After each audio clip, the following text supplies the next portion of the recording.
ओम शांति। 27 अगस्त 2024। बाबा के महावाक्य। मीठे बच्चे, चैतन्य अवस्था में रह बाप को याद करना है। सुन्न अवस्था में चले जाना या नींद करना यह कोई योग नहीं है। प्रश्न: तुम्हें आंखें बंद करके बैठने की मना क्यों की जाती है? उत्तर: अगर तुम आंख बंद करके बैठेंगे तो दुकान का सारा सामान ही चोर चोरी करके ले जाएंगे। माया चोर बुद्धि में कुछ भी धारणा होने नहीं देगी।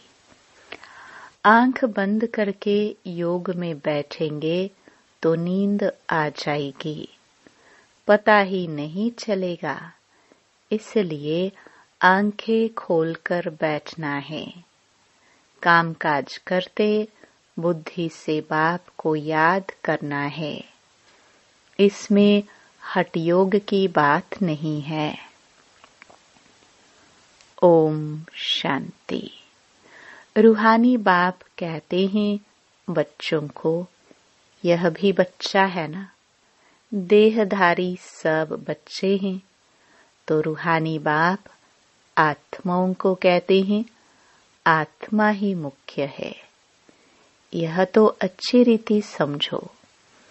यहाँ जब सामने बैठते हो तो ऐसे नहीं शरीर से न्यारा हो गुम हो जाना है।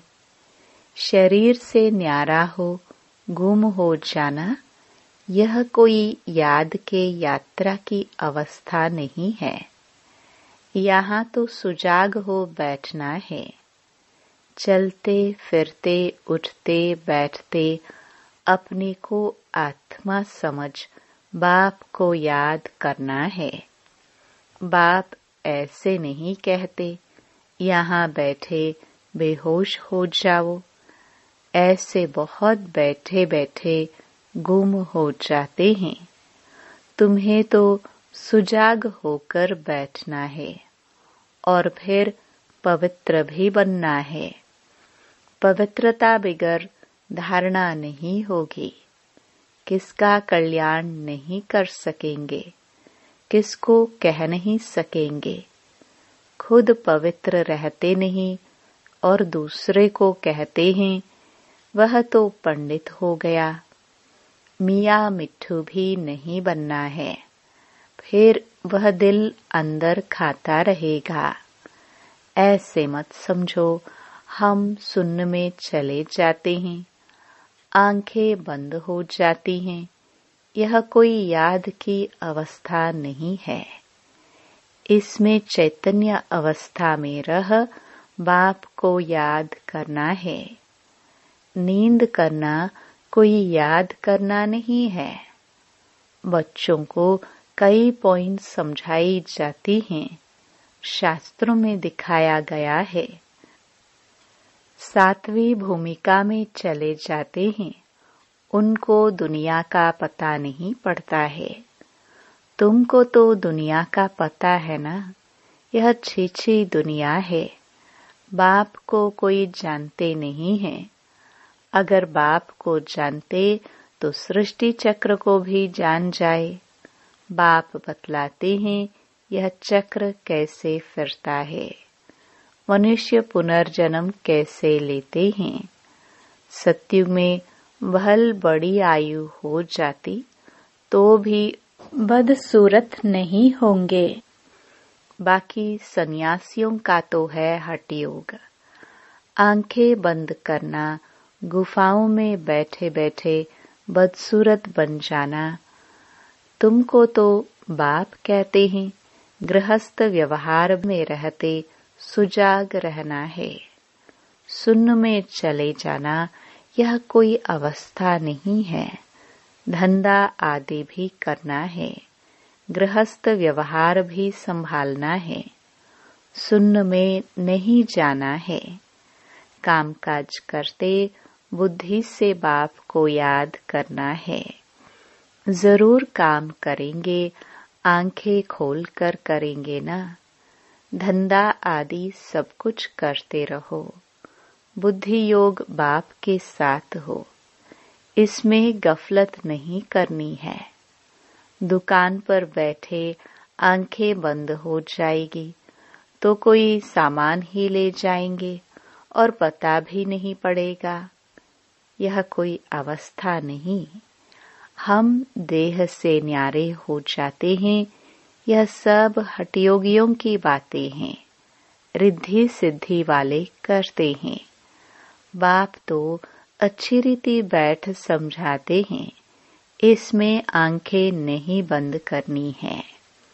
बाप कहते हैं, मित्र संबंधियों को जो बैठ याद करते हो वह सब भूल जाओ। एक बाप को याद करना है। सिवाय याद की यात्रा के पाप कट नहीं सकते। भोग ले जाते हैं, गुम हो जाते हैं सूक्ष्म वतन में। इसमें क्या होता है? जितना समय वहां है विक्रम विनाश हो न सके, शिव बाबा को याद कर न सके, न बाबा की वाणी सुन सकेंगे तो घाटा पड़ जाता है। परंतु यह ड्रामा में नोंद है, इसलिए जाते हैं। फिर आकर मुरली सुनते हैं, इसलिए बाबा कहते हैं जाओ फौरन आओ, बैठो नहीं। खेल पाल करना बाबा ने बंद कर दिया है। यह भी घूमना फिरना रुलना हुआ ना। भक्ति मार्ग में रुलना पीटना बहुत होता है, क्योंकि अंधियारा मार्ग है ना। मेरा ध्यान में वैकुंठ में चली जाती थी। वह योग व पढ़ाई थोड़ी थी। क्या उसने सदगति को पाया? स्वर्ग जाने लायक बनी? जन्म जन्मांतर के पाप कटे? बिल्कुल नहीं। जन्म जन्मांतर के पाप तो बाप की याद में ही कटते हैं। बाकी साक्षात्कार आदि से कोई फायदा नहीं होता। यह तो सिर्फ भक्ति है, न याद है न ज्ञान है। भक्ति मार्ग में यह सिखलाने वाला कोई होता ही नहीं, तो सद्गति को भी पाते नहीं। भल कितना भी साक्षात्कार हो, शुरू में तो बच्चियां आपे ही चली जाती थी। मम्मा बाबा थोड़ी जाते थे। यह तो शुरू में बाबा को सिर्फ स्थापना और विनाश का साक्षात्कार हुआ, पीछे तो कुछ नहीं हुआ। हम किसको भी भेजते नहीं है। हाँ, बिठा कर कह देते बाबा इनकी रस्सी खींचो।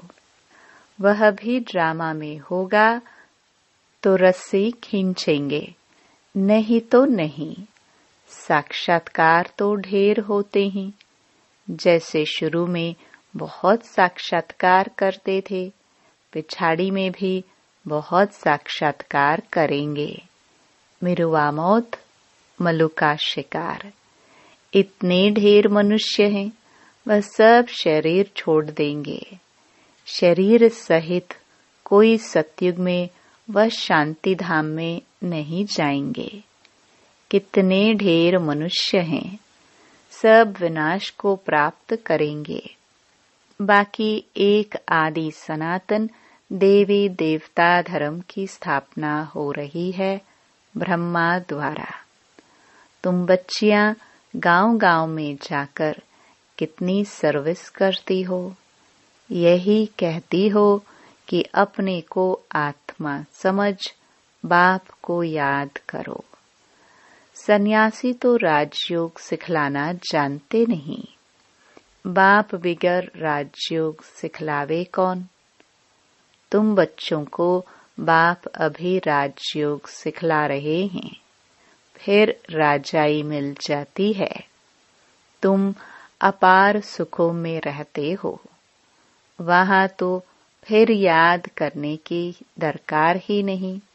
रिंचक भी दुख नहीं होता है। आयु भी बड़ी, काया भी निरोगी होती है। यहाँ कितने दुख हैं। ऐसे तो नहीं बाप ने दुख के लिए खेल रचा है। यह तो खेल सुख दुख हार जीत का आदि अनादि है। इन सब बातों को सन्यासी जानते ही नहीं तो समझा कैसे सकते। वह तो भक्ति मार्ग के शास्त्र आदि पढ़ने वाले हैं। तुमको कहा जाता है अपने को आत्मा समझ, बाप को याद करो। वह सन्यासी फिर आत्मा समझ ब्रह्म को याद करते हैं। ब्रह्म को परमात्मा समझते हैं। ब्रह्म ज्ञानी है। वास्तव में ब्रह्म है रहने का स्थान। यहाँ तुम आत्माएं रहती हो। वह फिर कहते हम उनमें लीन होंगे। उनका ज्ञान ही सारा उल्टा है। यहाँ तो बेहद का बाप तुम बच्चों को पढ़ाते हैं। वह कहते भगवान 40,000 वर्ष बाद आएगा। इसको कहा जाता है अज्ञान अंधियारा। बाप कहते हैं नई दुनिया की स्थापना और पुरानी दुनिया का विनाश करने वाला तो मैं हूँ। मैं स्थापना कर रहा हूँ। विनाश भी सामने खड़ा है। अब जल्दी करो, पावन बनो, तब ही पावन दुनिया में जाएंगे। यह तो पुरानी तमो प्रधान दुनिया है। लक्ष्मी नारायण का राज्य थोड़े ही है। इनका राज्य नई दुनिया में था, अब नहीं है। यह पुनर्जन्म लेते आए हैं। शास्त्रों में तो क्या क्या लिख दिया है। कृष्ण को दिखाया है अर्जुन के घोड़े गाड़ी में बैठा है। ऐसे नहीं कि अर्जुन के अंदर कृष्ण बैठा है। कृष्ण तो देहधारी था ना, न कोई लड़ाई आदि की बात है। उन्होंने तो पांडवों और कौरवों का लश्कर अलग अलग कर दिया है। यहाँ तो वह बात नहीं। यह भक्ति मार्ग के अथाह शास्त्र हैं। सतयुग में यह होते नहीं। वहाँ तो ज्ञान की प्रालब्ध राजधानी है। वहाँ सुख ही सुख है। बाप नई दुनिया स्थापन करते हैं तो जरूर नई दुनिया में सुख होगा ना। बाप कभी पुराना मकान बनाते हैं क्या? बाप तो नया मकान बनाते हैं। उस दुनिया को ही सतो प्रधान दुनिया कहा जाता है। अभी तो सब तमो प्रधान अपवित्र हैं। पराए रावण राज्य में बैठे हैं।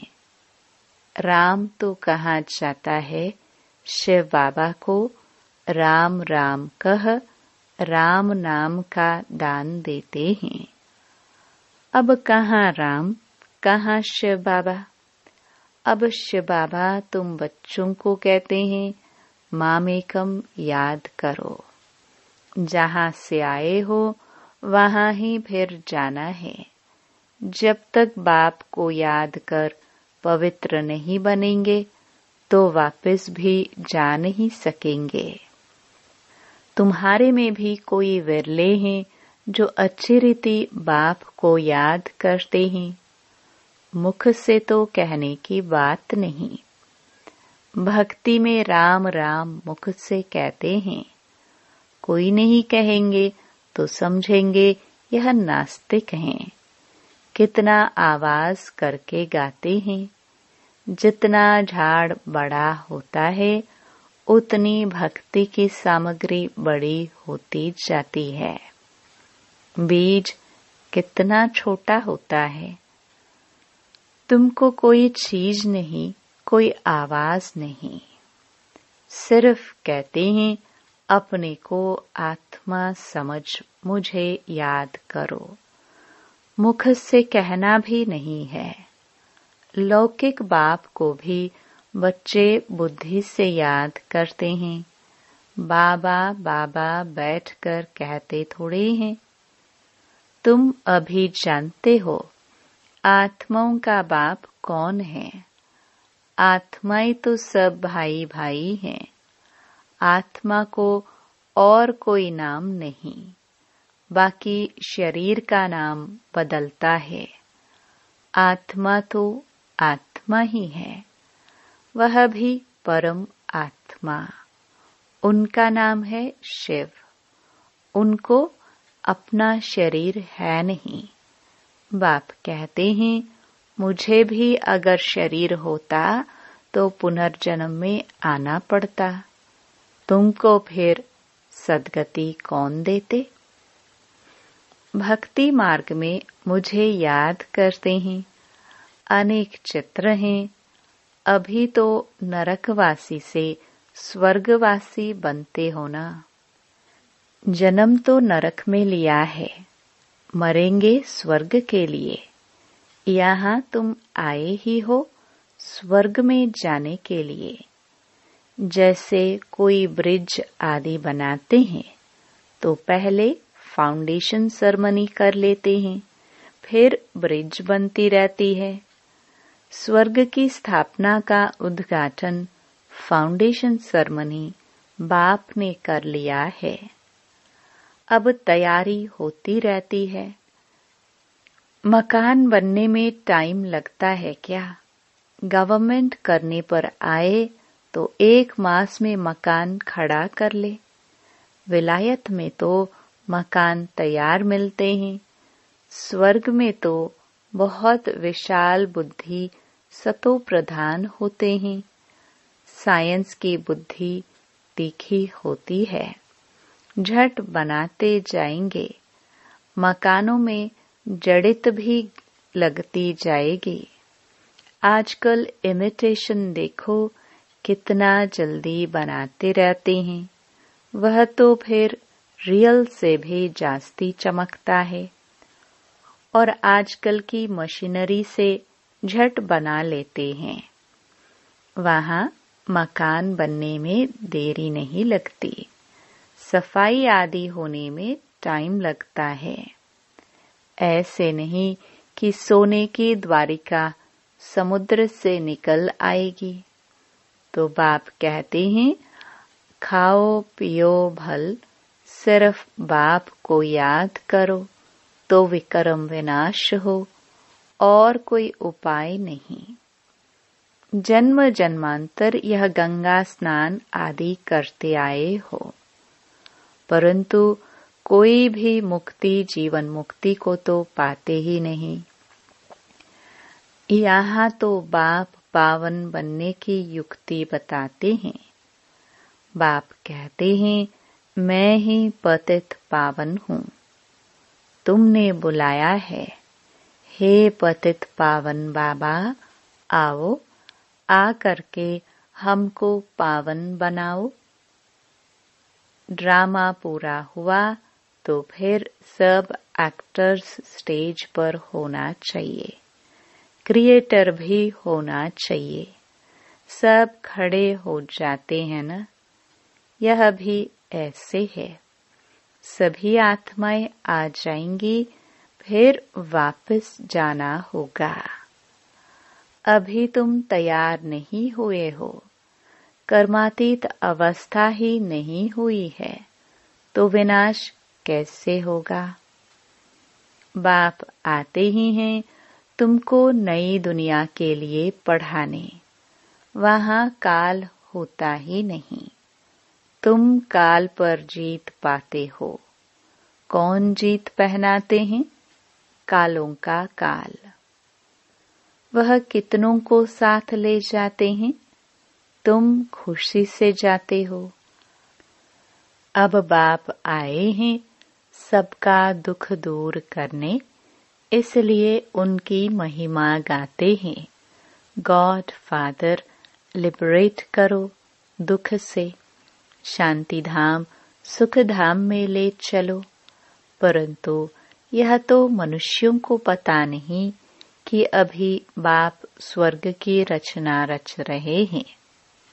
तुम स्वर्ग में जाएंगे, वहाँ झाड़ बहुत छोटा होगा, फिर वृद्धि को पाएगा। अभी और सब धर्म है, वह एक धर्म है नहीं। नाम रूप राजाई आदि बदल जाती है। पहले डबल ताज फिर सिंगल ताज वाले होते हैं। सोमनाथ का मंदिर बनाया है, कितना धन था। सबसे बड़ा मंदिर एक है जिसको लूट कर ले गए। बाप कहते हैं तुम पद्मा पदम भाग्यशाली बनते हो। कदम कदम पर बाप को याद करते रहो तो पदम इकट्ठे होंगे। इतनी कमाई बाप को याद करने से होती है। फिर ऐसे बाप को याद करना तुम भूलते क्यों हो? जितना बाप को याद करेंगे, सर्विस करेंगे, उतना ऊंच पद पाएंगे। अच्छे अच्छे बच्चे चलते चलते गिर पड़ते हैं। काला मुंह किया तो की कमाई चट हो जाती है। जबरदस्त लॉटरी गवा देते हैं। अच्छा, मीठे मीठे सिखिलदे बच्चों प्रति माता पिता बाप दादा का याद प्यार और गुड मॉर्निंग। रूहानी बाप की रूहानी बच्चों को नमस्ते। धारणा के लिए मुख्य सार। पहला, गृहस्थ व्यवहार संभालते हुए बुद्धि योग बाप के साथ रखना है। गफलत नहीं करनी है। पवित्रता की धारणा से अपना और सर्व का कल्याण करना है।